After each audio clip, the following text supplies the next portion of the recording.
It's time for VI Formation!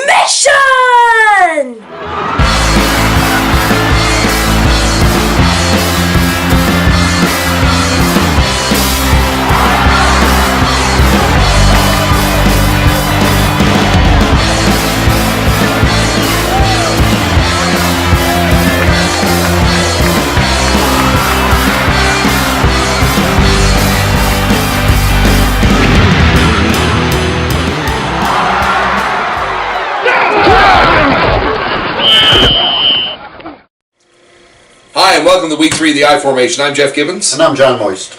Man, oh man. Stunk it up this week. A lot of upsets. Yeah, and one of our good friends, Paul Loader, said to us, in a nutshell, he said, this is the season of the upset, which I thought was pretty cool. A lot of weird things happened. Who knew? The Buffalo Bills will be in first place in the AFC East after 2 weeks. Nobody. 2-0, that's right. I mean, things will change. But who knew that the Houston Texans would have a 2-game lead on the Colts at top of the division? If you say you knew, you're lying. no, but I am kind of happy to see those Colts there, even without a quarterback. Stick around, folks. We're going to tell you what we think is going to happen this week. Hello, and now we're back with the I Formation, and we will now make our picks for week number 3 of the NFL season, starting with a Thursday nighter with the Tampa Bay Buccaneers going into Atlanta to visit the Falcons. What do you think? We both think the same thing here. We're picking the Falcons to win at home. Yes. It's hard to bet against Matty Ice at home in the Dome. It is. Simple as that. Yeah. Tampa Bay is really just haven't got on that right page yet in the first two games. They still got a decent defense, and I don't see this as being a blowout. I see it being a fairly close divisional rivalry, and still like Atlanta at home, because it's hard to beat at home, for sure. Easy to go. Next, we got the Titans going into Cincinnati to play the Bengals. And we agree here too, John. Last week you picked those Bengals and you won that pick. I don't see any other way. That team is getting stronger and stronger as we Great speak. defense. And it's going to be some interesting times in that AFC division. I don't think it's again a blowout. Tennessee, I think, will bring their A game into Cincinnati, but Cincinnati defensively, I think, will triumph. Yes. Next, we've got Indianapolis going into Jacksonville to play the Jaguars. The hapless Jacksonville Jaguars. Or the useless Jacksonville Jaguars. Make your pick. Indy big next. Yes. Actually, this is one of the first of 4 that we differ on this week, so I've missed on all 3 this week, or this year so far, that we've differed on, but tide's about to change, baby. Next one is we got San Diego going into Buffalo to Ralph Wilson to play the 2-0 Buffalo Bills. And I can't look past San Diego Chargers after they actually upset the Seattle Seahawks last week and did it in dominating fashion, holding the ball for 42 minutes. Phillip Rivers looked really good in this game. And San Diego's looking really good both offensively and defensively. And I think they can go in and get the job done against Buffalo. And then we're looking at the other side of the coin of the Buffalo Bills, who at home last week kept the Miami Dolphins to 10 points on the board and put 29 points on the board against that Miami defense. So I'm liking them at home. I think this is going to be a great game. This could be one of the best games of the week. I agree. I just see Buffalo by a field goal. That's where I'm calling. So I'm going to go field goal the other way. Okay. Next we got Washington going into Philadelphia to play the Eagles, another divisional rivalry. And Washington Redskins last week looked fantastic. 10 sacks, and that set a team record. And fantastic. Alfred Morris didn't have a bad game. I picked him last week, or I didn't pick him last week, but I did mention last week that he would have to be good on the ground, and he was. But again, I don't think any match for Philadelphia at home. I think just a LaShawn McCoy machine takes hold. Philadelphia is one of the teams to beat this year, and Redskins, even though they had 10 sacks last week, I think are still having trouble in their secondary, and they're up against a team that loves to pass. Even loves to pass to LaShawn McCoy, the running back. So Nick Foles, I think, is very capable. I think he's going to step in there, and I think Washington will have trouble with the pass. You're absolutely right there. Look for big plays downfield. This is the return of Deshaun Jackson as well, but I believe he's injured. Yes, I'm not sure what his status is. Status is uncertain at this point because we're filming on Wednesday evenings. Yeah. I'm picking Philly by 10. Okay, I like it. All right. Oakland going in to Foxborough to play the New England Patriots. I don't see it as close. I really don't. I think New England blows them out. I think that Oakland's going to find ways to put points on the board against the New England Patriots. I'm going to call this to be within a major score. New England by 4 touchdowns.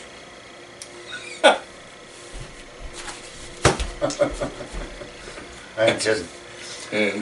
You take that right. 42 Okay. to 14. All right, man. No. All right, man. I think it's going to be a touchdown. Well, anyway, we'll see. I think Oakland surprises New England but doesn't beat them. Next, we've got Houston going in to play the New York Football Giants. And I don't know. I'm not convinced that the Giants can get the job done even at home. And we've seen those glimmers of non-brilliance again from Eli Manning already this season.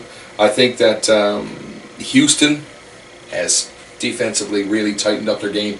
And I think that they can go in and get the job done and stab the wounded gazelle that is the New York Giants. There he goes with the wounded and I haven't used the wounded gazelle analogy since, I don't know, it's maybe season 1. But if there is a wounded gazelle, it is. And I just used it 3 times. And last week when I picked the Dallas Cowboys to beat Tennessee in Tennessee, I said that it was a gut feeling and Dallas won. This is my gut feeling for this week. I think the Giants upset Houston. And I think Victor Cruz is under a lot of scrutiny there now, and I think he comes up with a big game. I look for a big game from Cruz, big game on the ground for the Giants, and I see the Giants win this one by a score. No amount of salsa is going to beat that Houston defense. Not a popular pick this week, no. According to the rest of the experts. Most of them have Houston.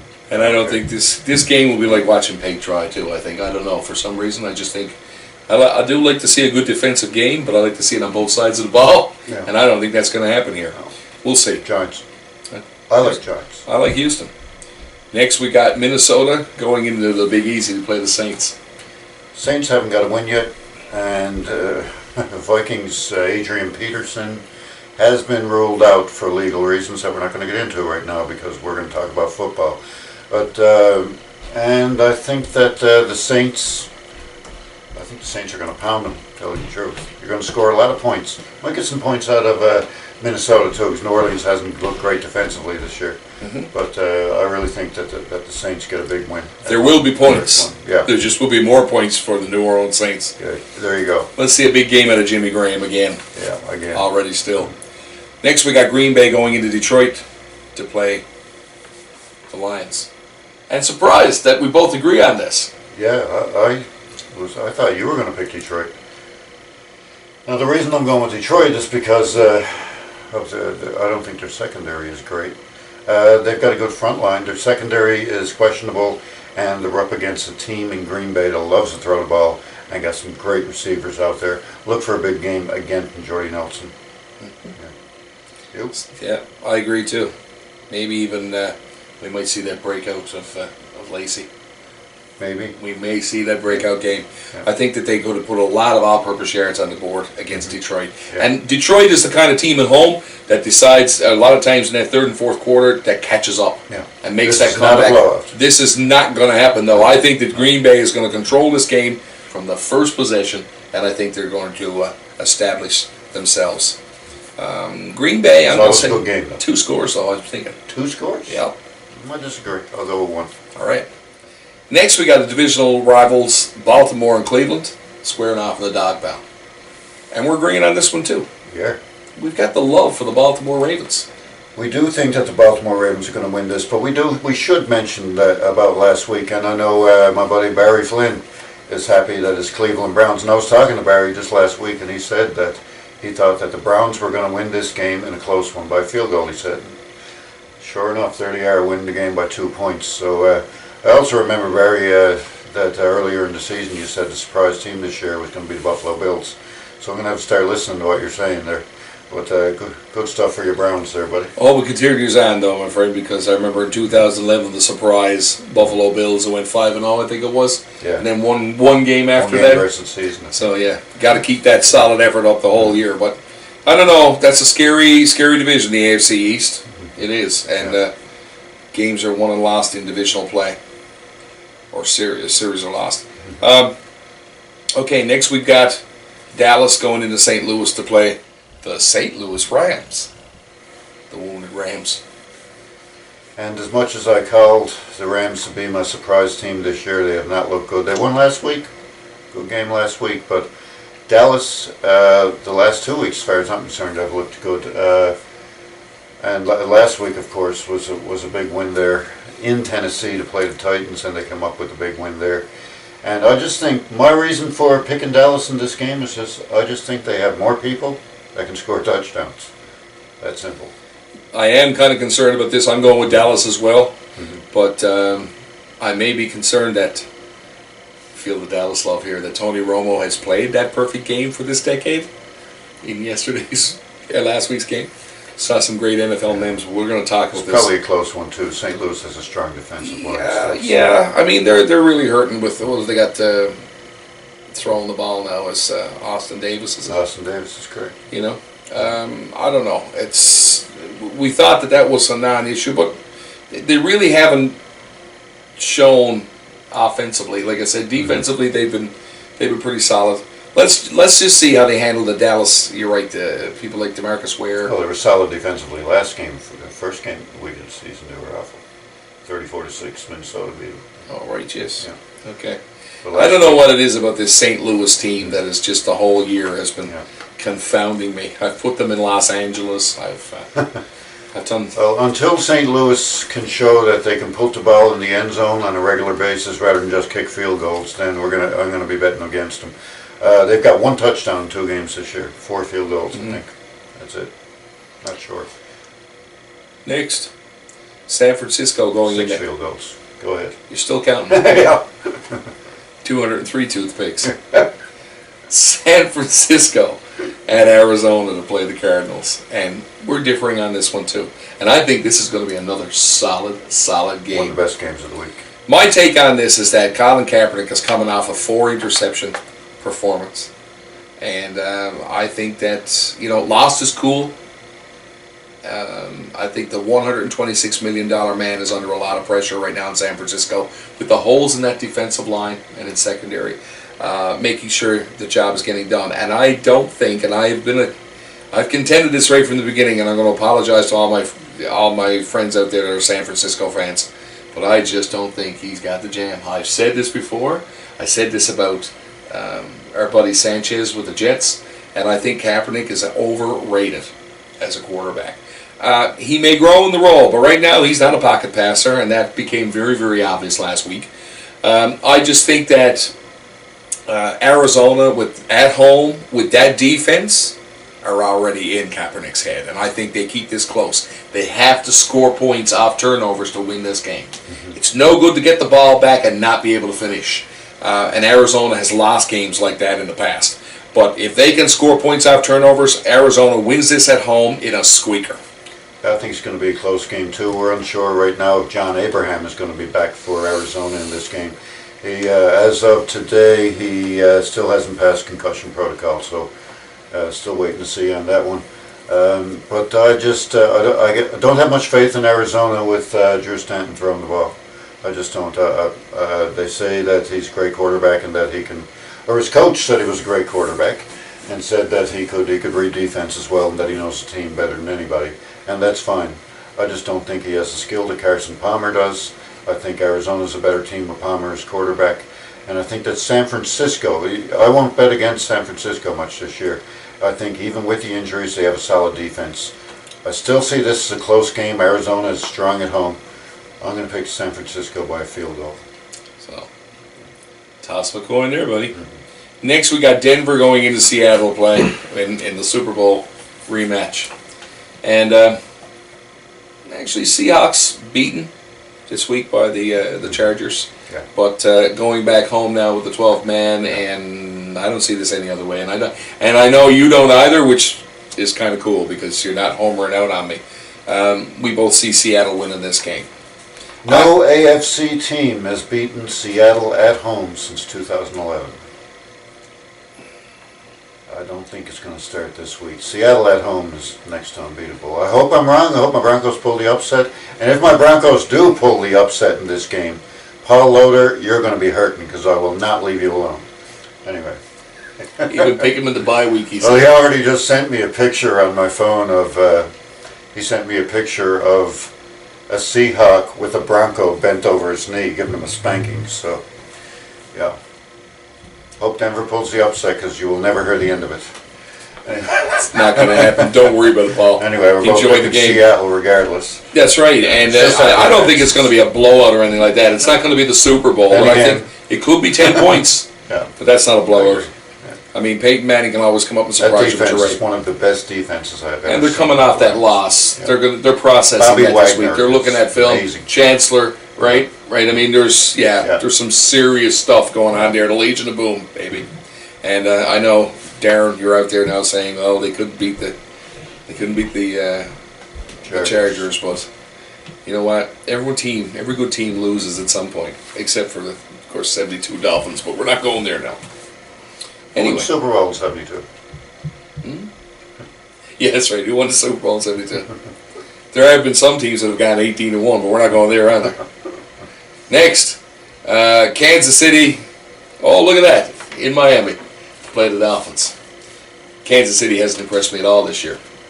No. And what's the status on Jamal Charles? Is he going to play? We don't know yet. We don't know yet. Yeah. I think Miami is going to lick their wounds. They're at home. I think they beat Kansas City. I'm going to pick Miami as well, but I'm going to stop short of saying that Kansas City hasn't impressed me, because last week against Denver got away with one. My Broncos got away with one last week. Kansas City had 28 first downs in that game to Denver's 19. They controlled possession. They played a very good game, and I think they're going to keep it close. I think Miami, though, at home, and of course coming off a loss, and I think they're going to show up, and I look for a big game from Cameron Wake. We always look for a big game from Cameron Wake. Yeah, those new linebackers have as well have been tested, and they were given a lot of work last week in Buffalo. That they're just trying to bring them along. And not only Jamal Charles either. I think Eric Berry is hurt as well. Could be. So that'll be a big loss for the Chiefs if he's out. Okay. Give Tannehill some more throwing room. Yeah, that's it. That offensive line seems to be giving him a chance to throw the ball too. So I'm liking that. So hopefully now that gets back on track this week. Hopefully. Next we've got Pittsburgh going into Carolina to play the Panthers, and of course Greg Hardy won't be playing in that one. That's also with some legal issues that we won't discuss, but we will say that that's a loss for Carolina, just like anybody else. But still, with that Pittsburgh team, Carolina at home, tough. Defensively, still a very, very solid team. Pittsburgh got handled last week by Baltimore too, and didn't look great in doing so. Carolina was everybody's favorite pick, including my own, at the start of the season, to say that they're going to take a drop back after the great year last year. They're starting off 2-0, and they're looking very good. And at home against the Steelers, I see Carolina winning this one by 6 points. 6? 6. I figured they'd light them up. I'm going to say 2 touchdowns. Yeah. Okay. And I think that they excel on both sides of the ball. I think maybe even a pick 6. And yeah, we're going there. Newton. And finally, we have the Monday Nighter. We have the Bears going in to the Meadowlands to play the Jets. How do you see that one? I'm picking the Jets in this one. Yeah. You don't like that Dell, do you? N-O-P-E. Nope. Yeah, whatever. Anyway, I'm picking this because I have not been overly impressed with Chicago's offensive line so far this year. And the Jets have one of the best front sevens in the game, and they have Chris Ivory as well, who I think will have a huge game on the ground against the Bears. I look for Chris Ivory to have a great game, and the Jets to beat the Bears. Once again, 6 points, I'll go it. Yeah. Field goal at the horn. Bears 23, Jets 20. You heard it here. And look for... And if that happens, you will never hear the end of it for the rest of the season. I'm back, baby. I'm in your rearview mirror, but I'm back. Yeah. 23-20 Jets might be a Bears. surprise this year if they can get that ground and pound going. The Jets' schedule is not getting any easier in the next couple of weeks. True. And I think that that's going to define the AFC East. There's a lot of teams that are jockeying for position. My poor Dolphins can't seem to put two wins together when the chips are down. Hopefully that swings around and they win this KC game. I'm going to win. I'm going to pick the Jets for more than one reason, because if I don't pick the Jets this week after not picking them the last couple of weeks, then I'm going to have to listen to my father again. So I hope that they throw a ball out to Tillman. He runs it back. Gonna happen. Let's see him, one of the best corners in the game. We'll see what happens. Okay. All right, that's the way we saw the games this week. Stick around. We're going to tell you all about our player and our team of the week. Okay, welcome back. We are back with our picks for team of the week and player of the week. What do you think, Jeff? I'm going to go out on one of the picks, of course, that we differed on this week, and I'm going to go back to that Houston Giants game. And I'm going to pick Houston this week to be my team of the week. And I think for them to win that game, certainly in New York, they're going to have to play well defensively, and that is the backbone of that team. And I'm going to go out and I'm going to use my player of the week is going to be J.J. Watt. And I mean, he is the epicenter of that defense. So look for Watt to have a couple of knockdown balls, maybe even an interception. Let's see Or a touchdown. Or a touchdown. Because Yeah, that's right. Yeah, he had one last week on the other side of the ball, so he's kind of like a utility player now. But I'm going to go with Watt and the Houston Texans. Who do you like this week? What? Oh, No, okay. who's on first? I'm going to go one of the games we disagreed on as well. I'm going to pick the New York Jets as my team of the week and player of the week, Chris Ivory. And there you go. Living together in perfect harmony. That's it, man. Yeah. Okay, well, that's the way we saw it. Come back, see us next week. You'll see that hopefully this is the week where we right the ship. It's been a couple of rough weeks. You've been up front, but I'm going to catch you, baby. You watch me in the rearview mirror. It's coming. Yeah. It's coming. See me shiver. Listen, enjoy the games this week, folks. Leave your comments on the page. Remember, the I Formation at Facebook. We can also be reached on Twitter at the I Formation. And, of course, with the I Formation channel on YouTube and our email, which is the iformation@gmail.com. So, folks, come back next week, see how we did. Enjoy the games on the weekend. Leave all of your feedback for us.